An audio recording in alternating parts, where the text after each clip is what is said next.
Hello, तो कैसे हैं आप लोग। आज हम वीडियो के अंदर बात करने वाले हैं रेरा के बारे में। डिस्कस करेंगे कि रेरा के इंपॉर्टेंस क्या है, क्या इसके एडवांटेज है और एग्जैक्टली रेरा होता क्या है। तो शुरुआत करते हैं इसकी फुल फॉर्म से। Real estate regulation and development act, जो कि इंडियन पार्लियामेंट ने सन 2016 के अंदर पारित किया था। लेकिन जानकारी के लिए बता दूं कि रेरा के जो रूल्स हैं वो स्टेट वाइज चेंज होते हैं। मतलब किसी स्टेट में वो कुछ और हो सकते हैं और किसी स्टेट में कुछ और हो सकते हैं। जरूरी नहीं है कि जो रूल्स राजस्थान में सेम है वही कर्नाटक में सेम मिलेंगे आपको। तो रेरा की एग्जैक्टली इंपॉर्टेंस क्या है, क्यों है ये रेरा।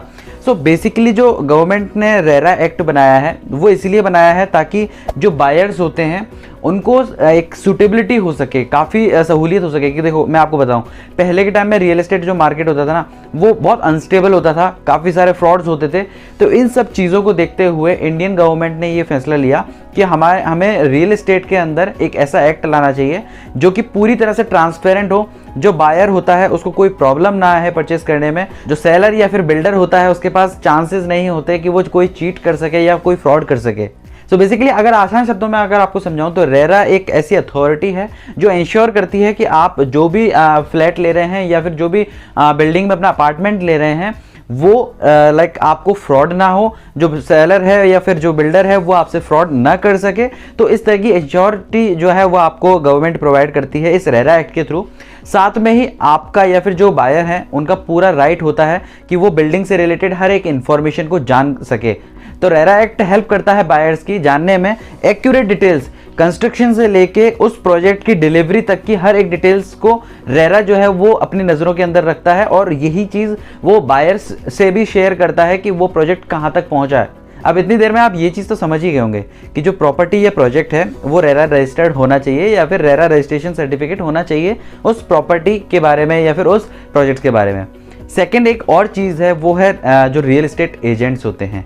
जो रियल एस्टेट एजेंट्स होते हैं ये आपको इंश्योर करना, अगर आप बायर हैं तो ये आपको इंश्योर करना ही चाहिए कि जो भी रियल एस्टेट एजेंट आपसे बात कर रहे हैं या फिर जो आपके कांटेक्ट में हैं जिन्होंने आपको प्रॉपर्टी विजिट करवाई है, तो अगर आप डायरेक्ट नहीं हैं तो उन लोगों के पास में रेरा रजिस्ट्रेशन मतलब जो एजेंट सर्टिफिकेशन है वो भी होना चाहिए। क्योंकि रेरा ने ये चीज़ बोल रखी है कि अगर प्रॉपर्टी रेरा से सर्टिफाइड है तो वो एजेंट वो भी रेरा से सर्टिफाइड होना चाहिए। तो जब भी आप अगर परचेज करने जाएं तो ये चीज़ जरूर चेक कर लीजिएगा कि प्रॉपर्टी रजिस्टर्ड तो है बट जो एजेंट आपको शो कर रहे हैं प्रॉपर्टीज वो रेरा से सर्टिफाइड हैं या नहीं। आपके सारी प्रॉपर्टीज के पास में ये रेरा सर्टिफिकेशन होना चाहिए क्या। वैसे गवर्नमेंट ने कुछ रूल बना रखे हैं कि भाई कौन कौन सी प्रॉपर्टी है जिनको रजिस्ट्रेशन करवाना अनिवार्य है। तो सबसे पहले अगर जो अपार्टमेंट्स हैं अगर 8 से ज़्यादा मतलब 8 से ज़्यादा अगर अपार्टमेंट्स हैं तो कंपलसरी है रेरा रजिस्ट्रेशन लेना इस प्रॉपर्टी के लिए। सेकेंडरी मतलब और के अंदर है ये ऑप्शन कि एरिया ऑफ डेवलपमेंट अगर 500 स्क्वायर मीटर से ज़्यादा है तो प्रॉपर्टी के पास रजिस्ट्रेशन होना चाहिए रेरा का। तो ये दो कंडीशन है जो कि और के अंदर है। अगर यहां पर वो 500 मीटर वाली क्रॉस करती है तब भी होना चाहिए, अगर 8 अपार्टमेंट्स हैं उसके अंदर तब भी उसके पास सर्टिफिकेशन होना चाहिए। तो अब बात करते हैं कि रेरा के बेनिफिट्स क्या हैं। सबसे पहला बेनिफिट, डील करते समय पूरी तरह से पारदर्शिता।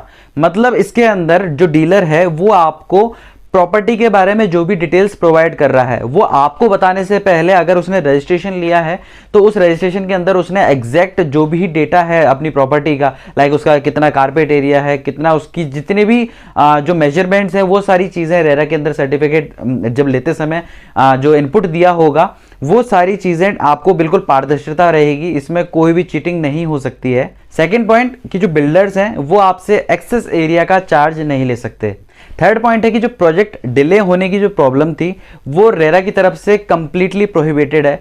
मतलब रेरा बिल्कुल भी इस चीज़ को सपोर्ट नहीं करता कि कोई भी प्रोजेक्ट है और अगर उसका टाइमिंग सपोज 2 महीने का है और वो चीज़ अगर बढ़ के 1 साल हो जाती है तो रेरा इस चीज़ के खिलाफ है।